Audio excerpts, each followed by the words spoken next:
In today's video, I'm going to go over 9 copywriting secrets. Russell Brunson once stated that copywriting is what made me rich. It has more impact on your company than anything else. So stay tuned.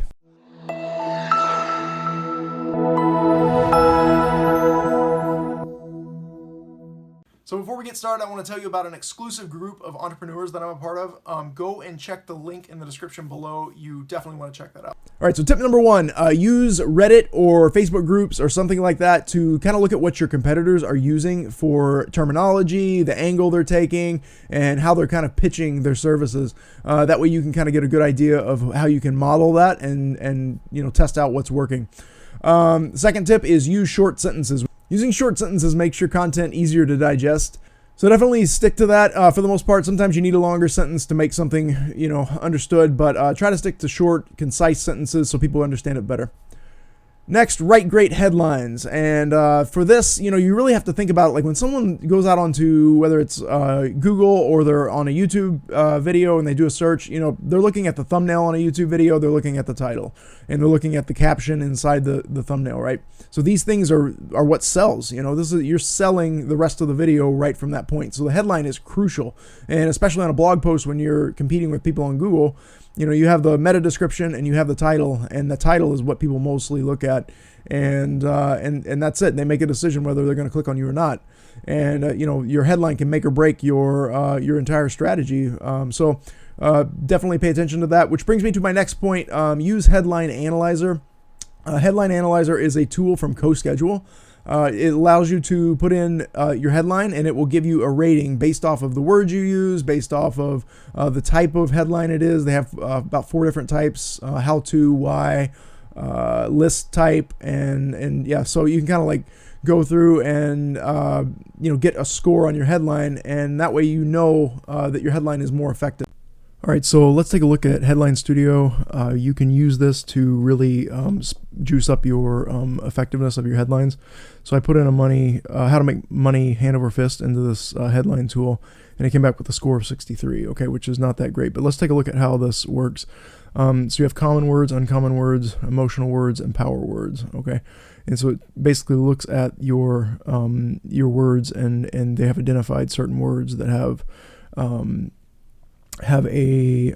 fall into these categories. Some of them have an emotional aspect to it, or a positive negative vibe to it.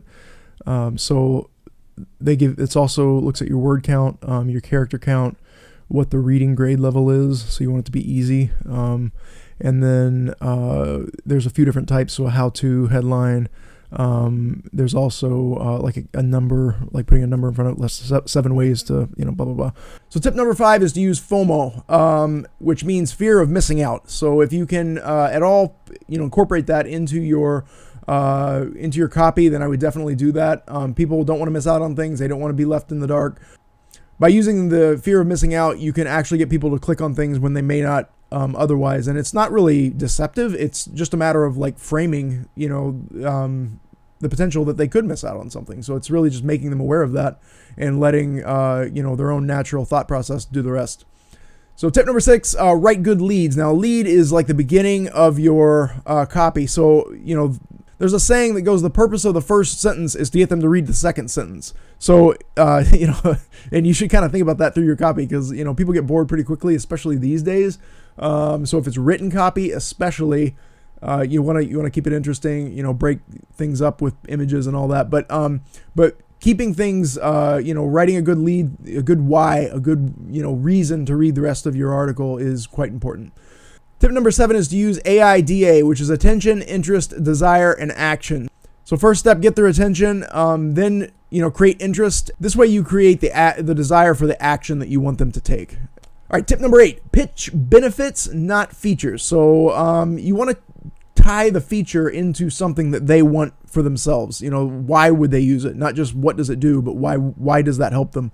By spelling these things out, it makes your product or service or, whatever you're talking about more obvious and more related to them. It really it makes it more personal. My final tip is tip number 9, and it's called keep it simple. So, if you can, take things as simple of an approach as you can. Actually, Albert Einstein said, if you can't explain it simply, you don't understand it well enough. So that's something to take to heart, and definitely try to, really incorporate things in a simple way that people get. Hey, before you go, make sure you check that link in the description below for that elite entrepreneur group that I told you about at the beginning of the video. You do not want to miss that. Go check it out.